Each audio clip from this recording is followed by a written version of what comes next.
But let's suppose now you are babies again, and you don't know anything. Now, don't be frightened, because anything you know you can get back later. But for the time being, here is our awareness. And let's suppose you have no information about this at all and no words for it. And that my talking to you is just a noise.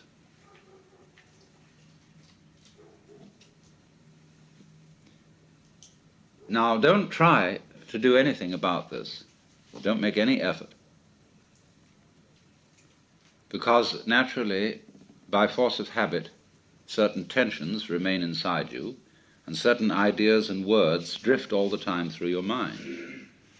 Just like the wind blows or clouds move across the sky. Don't bother with them at all. Don't try to get rid of them. Just be aware of what's going on in your head, like it was clouds in the sky,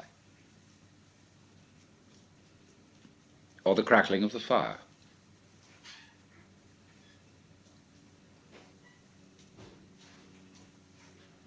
There's no problem to this.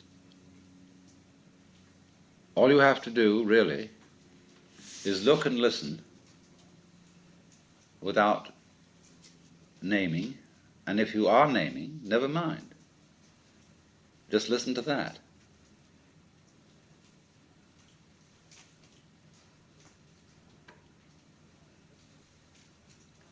Now, that you can't force anything here, that you can't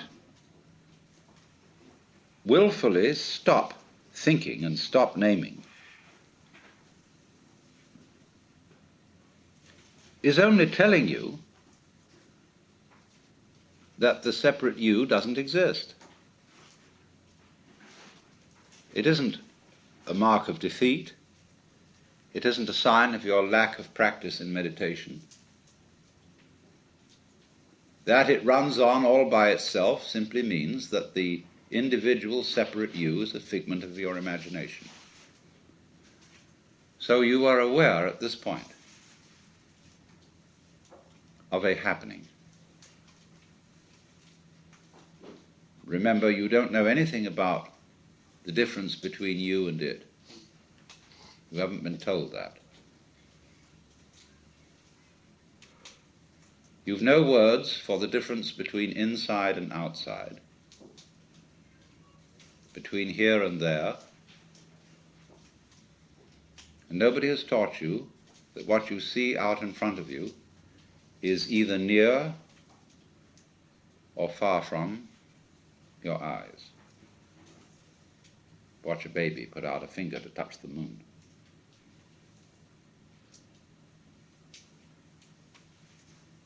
You don't know about that.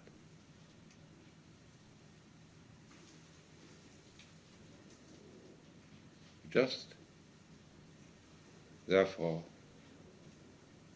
here it is. We'll just call it this.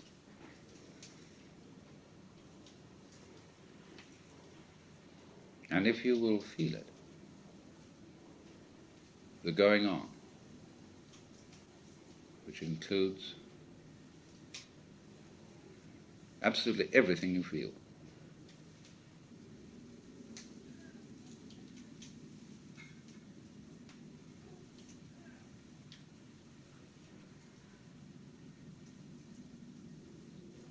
Well, whatever that is, it's what the Chinese call Tao, what Buddhists call suchness, or tathata.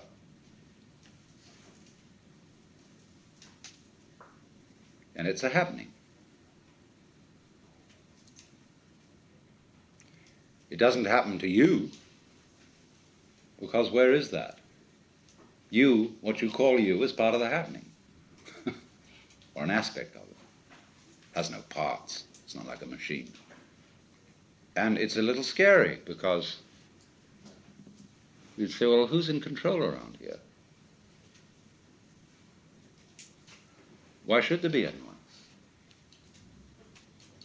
That's a very weird notion we have, that processes require something outside them to control them. It never occurred to us that processes could be self-controlling. Even though we say to someone, control yourself. We can always, in order to think about self-control, we split a person in two. So that there's a you separate from the self that's supposed to be controlled. Well, how can that achieve anything? How can a noun start a verb? Yet it's a fundamental superstition that that can be done.